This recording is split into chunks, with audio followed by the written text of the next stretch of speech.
કેમ છો વિદ્યાર્થી મિત્રો? તો ચાલો આજના લેક્ચરની શરૂઆત કરીએ. તો ડાયપોલના બાકી ક્વેશ્ચનને આપણે પૂરા કરવાની કોશિશ કરીએ. તો જો ક્વેશ્ચનમાં શું કીધું છે, વિદ્યુત ડાયપોલની ડાયપોલ મોમેન્ટ તમને આપી દીધી છે. Here dipole moment is given. અહીંયા ડાયપોલ મોમેન્ટ તમને આપી દેવામાં આવી છે, that is P vector is equals to, અને વેક્ટર ફોર્મેટમાં જ આપી છે, that is 10⁻⁻7 5i cap plus J cap minus twice K cap coulomb into metre.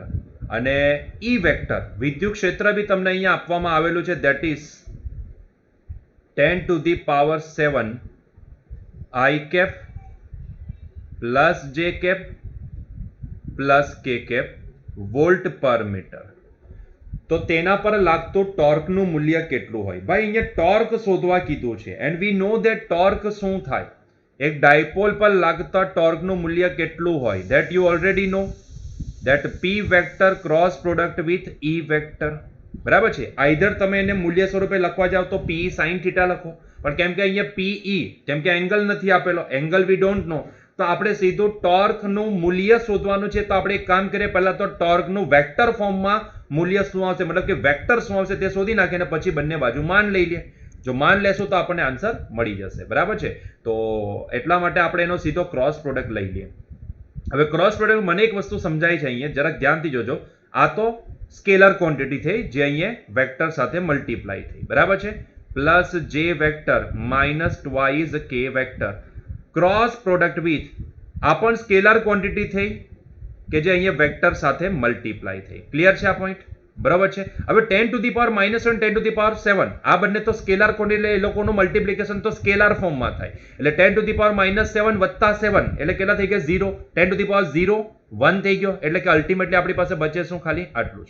5i cap plus J cap minus 2k cap cross product with i cap plus J cap plus K cap. હવે આ બંનેનો cross product કેવી રીતે define થાય? તો ભાઈ એના માટે આપણે યસ નિશ્ચાયકની રીતનો ઉપયોગ કરવો પડશે. થોડુંક રિકોલ કરો 11 સ્ટાન્ડર્ડ. તો i જે કે આ થઈ ગયા 5 1 માઇનસ 2, આ થઈ ગયા 1 1 1. બરાબર છે. ચાલો નિશ્ચાયકનો ઉપયોગ કરીએ આપણે અને સોલ્વ કરીએ. તો આ થઈ ગયો i કેપ ઇન્ટુ, ભાઈ જે હાર અને સ્તંભમાં હોય તે સિવાયના ઘટકો, એટલે કે 1 ઇન્ટુ 1 1 માઇનસ -2. બરાબર છે. માઇનસ જે કેપ જે હાર અને સ્તંભ તે સિવાયના ઘટકો 5 એકા 5 ઓછા 2 વત્તા કે કેપ ઇન્ટુ જે હાર અને સ્તંભ તે સિવાયના ઘટકો, એટલે 5 એકા 5 ઓછા 1. હવે આ 1 માઇનસ માઇનસ પ્લસ થઈ ગયા એટલે +2 થશે. એટલે આ થઈ ગયા 1 + 2 એટલે કે 3i કેપ. આ 5 વત્તા 2 એટલે કે થશે 7, એટલે -7 જે કેપ, અને 5 ઓછા 1 એટલે કે થશે 4, તો 4 કે કેપ. ક્લિયર છે? તો આ આવી ગયું આપણી પાસે ટોર્ક. પણ એ જે ટોર્ક જે આવ્યું છે, આપણને ટોર્કનું જે મૂલ્ય મળ્યું છે તે આપણને વેક્ટર ફોર્મમાં છે, and you are asked to find out the magnitude of that vector. So એટલા માટે આપણે અહીંયા શું કરીશું? તો આપણે અહીંયા મોડનો ઉપયોગ કરીશું. મોડ લઈ લઉં એટલે આ થઈ જશે અંડરરૂટમાં, આ થઈ ગયો 3નો વર્ગ વત્તા -7નો વર્ગ વત્તા 4નો વર્ગ. હવે એમ નહીં કે સર આ કેવી રીતના આવ્યું? ભાઈ વેક્ટરના કેસમાં રિઝલ્ટન્ટ કેવી રીતે મળે? 3નો વર્ગ 9, 7નો વર્ગ 49 અને 4નો વર્ગ કેટલો થઈ ગયો? 16. તો જરાક જોઈ લઉં આ કેટલા આવે છે આપણી પાસે. તો આપણી પાસે આ જનરેટ થઈને આવશે, ઇટ ઇઝ નથિંગ બટ 49 વત્તા 10 એટલે 59, એટલે 58 ને 6, 58 ને 6 થઈ ગયા 64 ને 74. સો ઇટ ઇઝ સમહાઉ 74. તો અંડરરૂટમાં 74 અને અંડરરૂટમાં 74 એટલે 8 8 64, 9 9 81. 8 અને 9 ની વચ્ચેનો કોઈ આન્સર, 8 અને 9 ની વચ્ચેનો આન્સર એક જ આપણી પાસે મળે છે, and that is the 8.6. so correct answer should be what here? Correct answer should be 8.6 newton into metre. Clear છે? ચાલો આગળ વધીએ નેક્સ્ટ ક્વેશ્ચન તરફ. ભાઈ શું કીધું છે જુઓ અહીંયા તમને કહેવાય છે 4 × 10⁵ ન્યૂટન પર કુલમ તીવ્રતા ધરાવતા વિદ્યુત ક્ષેત્રમાં એક વિદ્યુત ડાયપોલને 60 ડિગ્રીના ખૂણે ગોઠવતા આટલી તીવ્રતા વિદ્યુત ક્ષેત્રમાં, વિદ્યુત ક્ષેત્ર કેટલું આપેલું છે? ઇલેક્ટ્રિક ફિલ્ડ ઇન્ટેન્સિટી આપણને આપવામાં આવી છે 4 × 10⁵ ન્યૂટન પર કુલમ. વિદ્યુત ક્ષેત્ર વિદ્યુત ડાયપોલને 60 ડિગ્રીના કોણે ગોઠવતા, 60 ડિગ્રીના કોણે ગોઠવે એટલે થીટા જે બી આપેલો છે, ધેટ ઇઝ ધી 60 ડિગ્રી. તેની ઉપર આટલું ટોર્ક લાગે છે. How much torque is applicable? That is 8√3 newton into metre. Clear છે? તો આ ડાયપોલની લંબાઈ જો 4 સેન્ટીમીટર મતલબ કે length of dipole that is twice એની વેલ્યુ 4 સેન્ટીમીટર આપેલી છે. We need to convert it into the metre, so we can write it as a 4 into 10 to the power -2 metre. તો ડાયપોલના વિદ્યુત ભારનું મૂલ્ય કેટલું થશે? What about the charge of that particular dipole? તો લગાવો ટોર્કનું formula. Torque vector is equals to શું લખાય? P vector cross product with E vector. પણ આને મારે લખવું હોય તો એને હું પી ઇન્ટુ ઈ ઇન્ટુ સાઇન થીટા પણ લખી શકું, હે ને? મેગ્નિટ્યુડની જ વાત છે ને, તો અત્યારે આપણે મેગ્નિટ્યુડ ફોર્મમાં પી સાઇન થીટા લખી દઈએ. Now what is the value of this P? That is Q into twice A into E into sin theta. है ना? चलो એમાંથી આપણે Q મેળવવાનો છે તો Q is equals to શું થઈ જાય? ટોર્કના છેદમાં twice A into E into sin theta. So this is the formula to find out the value of charge. So Q is equals to ટોર્કની વેલ્યુ કેટલી આવી? તો 8√3. અંદર પ્લેસ કરો તમે એને. ટ્વાઇઝ એ બેઠો આપણને આપેલો છે, that is 4 into 10 to the power -2. ઈ કેટલો આપેલો છે? તો આપણને 4 into 10 to the power 5. Sine theta કેટલો આપેલો છે? તો સાઇન થીટા 60 એટલે કે સાઇન 60 બરાબર છે. તો બધી વેલ્યુને અંદર પ્લેસ કરી દો તો આ થઈ ગયા ભાઈ, મને એટલું દેખાય કે આ 4 દુ 8 થશે અને આ 2 દુ 4 થશે, એટલે જે બચે છે તેને એઝ ઇટ ઇઝ રાખો તો √3 ના છેદમાં બચી ગયો 2 અને આ 10 to the power -2 10 to the power 5 એટલે ટોટલ થઈ ગયા 10 to the power 3. સાઇન 60 ભાઈઓ શું થાય? સાઇન 60 થાય બહેનો √3/2. તો √3 છમ્મા 2 આની સાથે છમ્મા તો આ તો થઈ ગયો 10 to the power -3. મતલબ કે આને આપણે લખી શકીએ 1 millicoulomb. So answer should be 1 millicoulomb. So એ ડાયપોલ પરનો ચાર્જ કેટલો હોવો જોઈએ? 1 મિલીકુલમ હોવો જોઈએ. Yes or no? So it is 1 millicoulomb. I hope so કે ઇટ ઇઝ નાઉ ક્લિયર. બરાબર છે? ચાલો નેક્સ્ટ ક્વેશ્ચન. 3 બિંદુવત વિદ્યુત ભારો +q -2q +q ના યામ તમને કંઈક આપી દીધા છે, તો આ વિદ્યુત ભારોથી રચાતા વિદ્યુત ડાયપોલની ડાયપોલ મોમેન્ટનું મૂલ્ય અને દિશા કેટલી થશે? 3 પરિમાણમાં છે, 3 ડાયમેન્શન આપેલા છે, તો કંઈ વાંધો નહીં, 3 ડાયમેન્શન જ છે ને ભાઈ. ફટાક દઈને જોઈ લઈએ આપણે. તો આ થઈ ગઈ x એક્સિસ, માની લો આ થઈ ગઈ y એક્સિસ, માની લો આ થઈ ગઈ z એક્સિસ. બરાબર છે? ચાલો એક્સિસ તો ડ્રો કરી દીધી, બહુ જ ફાઇન. એક્સિસ ડ્રો થઈ ગઈ છે. ઓકે જી. તો આને જરાક હટાવી દઈએ આપણે, જરાક વ્યવસ્થિત લખી નાખીએ. સો it is x axis, it is y axis, it is z axis. So it is x y and z. Okay ચાલો આગળ શું આપેલું છે? અહીંયા ચાર્જ એવી રીતે મુકાય, +q ક્યાં મૂકેલો છે? 0, આ y 0,a,0 પર, એટલે કે અહીંયા કશે છે ને +q ચાર્જ મૂકેલો છે. લેટ્સ સે it is +q charge which is placed at 0,a,0. મતલબ કે x યામ અને z યામ 0 અને y યામ a, એટલે એનો મતલબ એ થયો કે y એક્સિસ ઉપર મૂકેલો છે. -2q ક્યાં મૂકેલો છે? તો ઓરિજિન ઉપર. અહીંયા મૂકેલો છે -2q charge. So -2q is placed on the origin 0,0,0 અને +q ત્રીજો ચાર્જ ક્યાં મૂકેલો છે? a,0,0 પર. a,0,0 એટલે કે અહીંયા કશે x એક્સિસ ઉપર મૂકેલો છે, કારણ કે એના y અને z યામ તમને 0 બતાવે છે, એટલે કે અહીંયા કશે +q મૂકેલો છે and that is placed at yes a,0,0. બરાબર છે?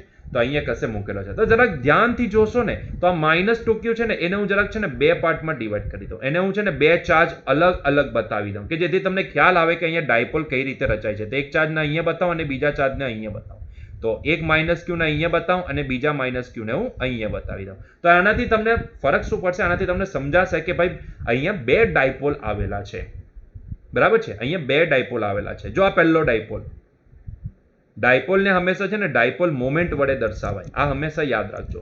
ડાયપોલને હંમેશા આપણે ડાયપોલ મોમેન્ટ વડે દર્શાવી શકીએ. સો આ પહેલો dipole and this is second one dipole. બરાબર છે? સો આ પહેલો ડાયપોલ છે, માઇનસ ચાર્જથી પ્લસ ચાર્જ તરફ ડાયપોલ મોમેન્ટની ડાયરેક્શન હોય, અને આ બીજો ડાયપોલ છે. શું બંને વચ્ચેનું બંનેની લેન્થ સરખી? જી હા, આ ડાયપોલની લેન્થ બી a અને આની પણ લેન્થ a, મતલબ કે બંનેની લેન્થ સરખી છે.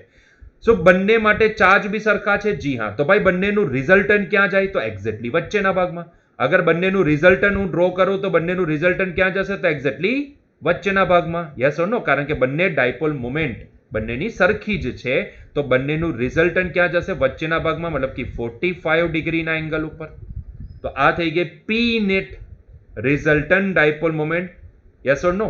તો એ કેટલી આવી શકે? તો ભાઈ એક્ઝેક્ટલી વચ્ચેના ભાગમાં, એક્ઝેક્ટલી વચ્ચેના ભાગમાં એટલે કે અહીંયા આ એક્ઝેક્ટલી વચ્ચેના ભાગનો કોઈ એક બિંદુ આપણે અહીંયા પસંદ કરી લઈએ તો એ બિંદુના યામ શું હોઈ શકે ખબર છે? એ બિંદુના યામ હોઈ શકશે ભાઈ A,0. મતલબ કે કરેક્ટ આન્સર શું આવશે? B. B is the correct answer. એ ઓરિજિન અને A,0 બિંદુઓને જોડતી રેખાની દિશામાં હશે. Yes or no? આ એ દિશામાં હશે. અને તમને મારે કહેવાની જરૂર નથી કે જો આ બંનેનું રિઝલ્ટન્ટ મેળવવા જાઓ, કારણ કે જો પહેલાની ડાયપોલ મોમેન્ટ તમે લખો, લેટ્સ સે કે પહેલાની ડાયપોલ મોમેન્ટને આપણે P1 ગણીએ તો એ આવશે Q into 2ia. બરાબર છે? બીજાની ડાયપોલ મોમેન્ટ આપણે P2 ગણીએ તો એ પણ આવશે Q into 2ia. ખેર આ વેક્ટર ક્વોન્ટિટી છે તો એનું રિઝલ્ટન્ટ કેટલું થાય? રિઝલ્ટન્ટ P નેટ કેટલું લખાય? તો રિઝલ્ટન્ટ વેક્ટર માટે કઈ રીતે મેળવાય? અંડરરૂટ P1 નો સ્ક્વેર, અચ્છા મેગ્નિટ્યુડ અંડરરૂટ P1 નો સ્ક્વેર વત્તા P2 નો સ્ક્વેર. તો રિઝલ્ટન્ટ P નેટ કેટલું આવી શકે? આપણને ખબર છે ભાઈ, જો બંનેના મૂલ્ય સરખા અને બંનેની વચ્ચેનો ખૂણો 90 ડિગ્રી હોય, આ બંને વચ્ચેનો ખૂણો કેટલો છે? 90 ડિગ્રી હોય, તો રિઝલ્ટન્ટ એમ પણ તમે ડાયરેક્ટ લખી √2 ટાઈમ્સ મૂલ્ય બરાબર થાય, એટલે કે √2 ટાઈમ્સ Q into 2a થાય. Q into 2a થાય. બરાબર છે? તો અહીંયા Q into 2a, હા અહીંયા મૂલ્યની અંદર થોડીક ગલતી કરી નાખી છે એ લોકોએ. Q into 2a થશે. Yes or no? તો Q into 2a. So that is the correct answer. That is the correct answer. Clear છે? અચ્છા, Q into 2a, સોરી મારી ભૂલ છે, કારણ કે અહીંયા અંતર જે છે, length of that vector is a છે. Sorry, length of this vector is a છે. યસ ઓર નો? એટલે કે લેન્થ, ડાયપોલની લેન્થ કેટલી આપેલી છે? a આપેલી છે. ટ્વાઇઝ એ નથી આપી, a આપેલી છે. સો that's why we have to right it as a a. Okay, it was my mistake. So Q into a થાય. બરાબર છે? સો that's why the correct answer is B. B is the correct answer, કારણ કે magnitude આટલું થશે and direction will be origin અને A,A,0 ને જોડતી એક રેખા ડ્રો કરી દો, તે રેખામાં હશે. ક્લિયર થયો પોઈન્ટ? ચલો, તો અહીંયા આપણો આજનો લેક્ચર પૂરો કરીશું. સર બસ 3 જ ક્વેશ્ચન? જી હા, એટલા માટે કારણ કે આપણી પાસે અત્યારે ફિલહાલ સમય ઇનફ છે અને આપણે જો જલ્દીથી પૂરું કરવાની કોશિશ કરશું તો આપણે એમ પણ ગુજરાત બોર્ડ પતે નહીં ત્યાં સુધી આપણે આગળ તો વધી શકવાના નથી, અને સમહાવ તમારે ત્રીજું ચેપ્ટર ચાલે છે અને આપણે અહીંયા ડાયપોલ સુધી તો પહોંચી ગયા છે. આના પછી હવે આવશે પોટેન્શિયલ, બને વધારે કંઈક બહુ આવશે કેપેસિટન્સ. તો આપણે સ્લોલી જઈએ છીએ, પણ જે ઇમ્પોર્ટન્ટ પોઈન્ટ જે મારે આજે ચર્ચામાં લેવાનો છે એ છે કે ભાઈ, જો તમે અત્યારે રિસેન્ટલી નીટનું પેપર જોયું હોય તો નીટનું પેપર ટોટલી NCERT બેઝડ હતું. ટોટલી અનએક્સપેક્ટેડ પેપર, કારણ કે એક તો ફ્લુઇડ મિકેનિક્સ જે તમને સિલેબસમાં નહીં હતું તેમાંથી બી ક્વેશ્ચન નીકળ્યા. બીજું જે ક્વેશ્ચન નીકળ્યા એ બધા ટોટલી NCERT બેઝ ક્વેશ્ચન, એટલે કે કોઈ ટ્વિસ્ટ લેવલ તો કંઈ દેખાયું જ નહીં. એવું બોલી શકાય કે 0 ટ્વિસ્ટ લેવલ હતું આ પેપરની અંદર, મતલબ કે અનએક્સપેક્ટેડ, કમ્પ્લીટલી અનએક્સપેક્ટેડ. મતલબ કે કોમ્પિટિટિવ એક્ઝામમાં જો આવું પેપરની જો તમે એક્સપેક્ટેશન રાખો તો એનો મતલબ એવો થયો કે ભાઈ તમે કોમ્પિટિટિવની પ્રિપેરેશન જ શું કામ કરો? ઓનલી ગુજરાત બોર્ડની પ્રિપેરેશન કરો, that is more than enough. એ જ થઈ ગયું ને મતલબ. તો ટોટલી અનએક્સપેક્ટેડ પેપર હતું. I don't know Y this types of question paper was asked in competitive exam. Normally જો નીટનું પેપર ઇઝી જ હોય છે, નીટનું પેપરમાં એવા કોઈ હાઈફાઈ ટ્વિસ્ટિંગ લેવલ નથી આવતા, પણ તેમ છતાં બી આ વખતનું પેપર એ કંઈક વધારે ઇઝી હતું. હવે આમાં છે ને થશે શું ખબર છે? આપણે તો ખુશ થઈ ગયા કે ઓહો પેપર તો NCERT બેઝ નીકળ્યું, પેપર તો બહુ ઇઝી નીકળ્યું, તો આપણે નેક્સ્ટ યર શું કરીએ? તો નેક્સ્ટ યર આપણે NCERT ઉપર ફોકસ કરીએ. નો ડાઉટ કરો, NCERT બેઝડ છે, NCERT જ મેઇન છે અને NCERT ના બેઝ ઉપર જ ક્વેશ્ચન પેપર પૂછાય છે. એ આ વર્ષે પ્રૂવ થઈ ગયું છે. એમ પણ કેમિસ્ટ્રીમાં NCERT બેઝડ જ આવતું હતું, ફિઝિક્સમાં થોડું ઘણું ટ્વિસ્ટિંગ લેવલ આવતું હતું, પણ આ વખતે ટોટલ 0 ટ્વિસ્ટિંગ મળે જ નહીં, બેઠા ડિટ્ટો. NCERT જો ભણેલા હોય તો તમારા માટે આ પેપર ડેમ ઇઝી થઈ જાય, પણ એનો ગેરફાયદો શું થાય ખબર છે?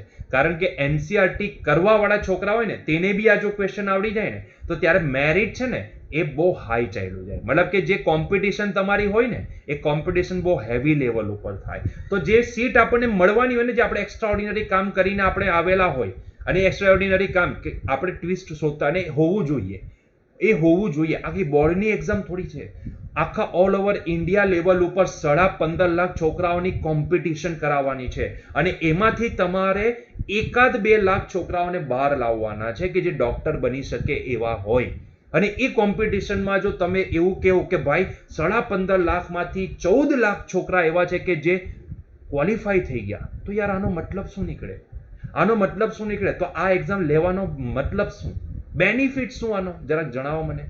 મે પોસિબલ કે આ વખતે સિચ્યુએશન એવી હતી, કોરોનાની સિચ્યુએશનને લીધે ઘણા સ્ટુડન્ટ્સો સ્ટડી નહીં કરી શક્યા, તો પેપરનું લેવલ ડાઉન કરેલું હોય એવું આપણે માની શકીએ, બરાબર છે. પણ જો આ જ લેવલનું પેપર આવવાનું હોય ને, તો ભાઈ તમારા માટે 720 માંથી 650 ની બી વેલ્યુ નહીં રહેશે. આ મારા શબ્દ લખી રાખજો. 650 માર્ક્સની બી વેલ્યુ નહીં રહેશે, કારણ કે 650 શું, આ 600-650 માર્ક્સ જે છે ને, એ બધા માર્ક્સ લાવવા વાળા છે ને, એ તમને લાખો છોકરાઓ દેખાશે.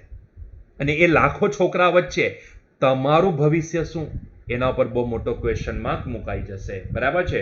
તો હોપફુલી આપણે એવી એક્સપેક્ટેશન રાખીએ કે નેક્સ્ટ યર જે બી પેપર આવે એ થોડુંક ટ્વિસ્ટેડ આવે, કે જેથી કરીને અહીંયા કોમ્પિટિશન થોડીક ડાઉન થાય, કે જેથી જે છોકરાઓ ખરેખર પ્રિપરેશન નથી કરેલી ને, એ છોકરાઓ ત્યાંથી પેલી ચારણીમાંથી ગળાઈને બહાર જ નીકળી જાય કોમ્પિટિશનમાંથી, કે જેથી આપણે આગળ આવી શકીએ, બરાબર છે. આઈ હોપ સો કે next time they will definitely take care of it.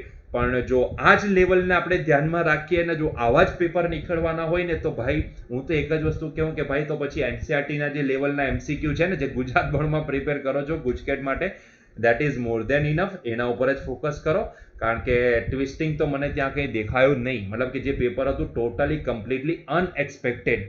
બાકી આજ સુધીનો રેકોર્ડ છે કે ફિઝિક્સનું પેપર હોય ના ઇઝી હોય છે, ટ્વિસ્ટેડ હોય, ઇઝી હોય છે. એનસીઆરટી થોડુંક હટકે હોય છે, બધા જ ક્વેશ્ચન હટકે નથી હોતા, પણ 45 માંથી એટલીસ્ટ તમને 40% ક્વેશ્ચન તો એવા દેખાય કે જેમાં તમે થોડુંક દિમાગ લગાવવો પડે.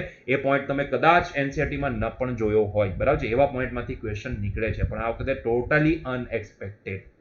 આવું એક્સપેક્ટ નહીં કરેલું હતું, કારણ કે 15.5 લાખ છોકરા વચ્ચે જો કોમ્પિટિશન કરાવવાની હોય, અને તેમ છતાં બી બીજા દિવસે જ્યારે મેં ન્યૂઝપેપરમાં વાંચ્યું ત્યારે મને નવાઈ લાગી કે અંદર સેન્ટેન્સ લખ્યું કે ફિઝિક્સનું પેપર અઘરું હતું. ભાઈ ફિઝિક્સનું પેપર ડેમ ઇઝી હતું, અઘરું નહીં કહેવાય. તો એના મતલબ એ કે અત્યાર સુધીના જે પેપર આવ્યા ને, અત્યાર સુધીના નીટના પેપર, તો તે તો આના કરતા એડવાન્સ લેવલના કહેવાય. યસ ઓર નો? એનો મતલબ એવો થયો ફિઝિક્સ લોકોને અઘરું લાગ્યું. આમ છતાં બી અઘરું લાગ્યું, મતલબ કે ડૂબી મરવું જોઈએ. એ છોકરાઓનું કંઈ નહીં થાય.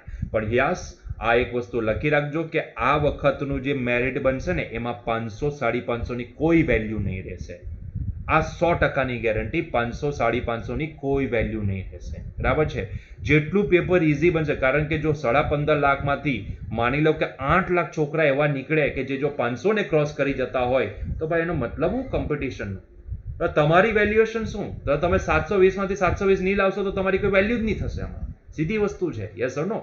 સો હોપ ફોર ધી બેસ્ટ કે ભાઈ નેક્સ્ટ એટલીસ્ટ આવા લેવલના પેપર તો નહીં કાઢે, પણ હુ નોઝ. તો આપણે અત્યારે પ્રિપેરેશનમાં આપણે શું કરીશું? તો આપણે કેમ કે પ્રીવિયસ યરમાં, મતલબ કરંટ યરમાં જે ક્વેશ્ચન પેપર આવેલું હોય એને આપણે ફોકસમાં રાખીને જો આપણે પ્રિપેરેશનની વાત કરીએ, તો મારા હિસાબે અત્યારના પેપરને જોતા એવું લાગે છે કે એનસીઆરટી ઉપર ફોકસ કરો. Only focus on the NCERT, કારણ કે નેક્સ્ટ યર સ્કૂલ ક્યારથી ચાલુ થવાની દેટ ઓલ્સો નોટ કન્ફર્મ. તો નીટ એક્ઝામ ક્યારે લેવાશે that is also not confirm. અને આપણને એક વસ્તુ સમજ પડે છે કે આ એક બહુ મોટું પેલું માફિયા કિંગનું એક બહુ મોટું રેકેટ ચાલતું હોય છે કે આકાશ છે, એલએન છે, બધી જ વસ્તુ જે બી છે, એ લોકોના ક્લાસીસ જ્યાં સુધી સ્ટાર્ટ નહીં થશે ત્યાં સુધી નીટનું ભવિષ્ય બી ધૂંધળું છે, બરાબર છે. સીધી વસ્તુ છે. એ લોકોને કમિશન ચાલતા હોય છે. એ બધી વસ્તુ આપણે બહુ ડિટેલમાં ચર્ચા કરવાની જરૂર નથી આ લેવલ ઉપર, બરાબર છે. ખેર, કેમ કે આપણે ઓનલાઈન લેક્ચર ઉપર જઈએ છીએ, પણ ઘણું બધું અત્યારે જ્યારે આ બધું થયું કે નીટને જ્યારે પોસ્ટપોન કરવાની વાત હતી અને નહીં કરી, તે વખતે એ બધાના રેકેટ્સ જે છે તે બધા યુટ્યુબ ઉપર બહુ ફેમસ થવા માંડ્યા. જે બધા નામચીન જે બી આપણા ઇન્ડસ્ટ્રીઝ છે, જેને કોચિંગ ઇન્ડસ્ટ્રી બોલવામાં આવે છે, મને કોઈનું નામ નથી લેવું, બટ તમે યુટ્યુબ ઉપર સર્ચ કરો તમને દેખાય કે યસ આ બહુ મોટું એક રેકેટ ચાલે છે. તો દેટ અનધર થિંગ, આપણને એની સાથે કંઈ લાગતું ઓળખતું નથી. બટ આપણે જો પેપરની વાત કરીએ, ક્વેશ્ચન પેપરની વાત કરીએ, તો એના ઉપર આપણે એક વસ્તુને આપણે જરાક ધ્યાન રાખવું જોઈએ કે હા, આ વખતનું જે પેપર હતું એને જો ધ્યાનમાં લઈએ તો જો એનસીઆરટી ઉપર તમે જો મેક્સિમમ ફોકસ રાખશો તો જ એ બેનિફિશિયલ થશે, બરાબર છે. અને સમહાવ મને એ વસ્તુ લાગ્યું કે યસ, હવે પછીથી જો આપણે ફોકસ વધારીએ તો why should we go for the extra ordinary work? Just focus on the NCERT. એના રિલેટેડ નાના નાના પોઈન્ટ્સના ક્વેશ્ચન તમે કરી નાખો, that is more than enough થઈ જશે. બરાબર છે? તો ધીરે ધીરે છે ને કોમ્પિટિશન આ તો વધારવા માંડ્યા એ લોકો. મતલબ કે તમારે શું કેવું હવે આવા પેપર જો નીકળશે તો હવે what about the future of medical we don't know. ખેર ચલો, એનીવેઝ આપણે આપણો આજનો લેક્ચર અહીંયા પૂરો કરીએ. તો મારું એક જ તમને કહેવું છે કે આ વખતના પેપરને ધ્યાનમાં લઈએ તો તમારું નીટના પેપર માટે ફિઝિક્સની વાત કરીએ તો only focus on the NCERT, that's it. બીજું કંઈ નહીં, ખાલી એનસીઆરટી ઉપર ફોકસ કરો. એન્ડ યા ઓફકોર્સ કે જે પેલું ફ્લુઇડ મિકેનિક્સ વાળું જે એમાંથી જે ક્વેશ્ચન આવેલા હતા તો એના માટે આપણે ફ્લુઇડ મિકેનિક્સને સમય મળે તેમ આપણે એને કમ્પ્લીટ કરી દઈશું. Don't worry about it. હું નીટ અને મારે JEE બી એ ચેપ્ટર બાકી જ રાખેલું છે કારણ કે અનસર્ટેન હતું એટલા માટે આપણે એને બાકી રાખેલું છે, તો આપણે એને કમ્પ્લીટ કરી દઈશું. ઠીક છે? તો મળીએ નેક્સ્ટ લેક્ચરમાં. Till that enjoy your day. By.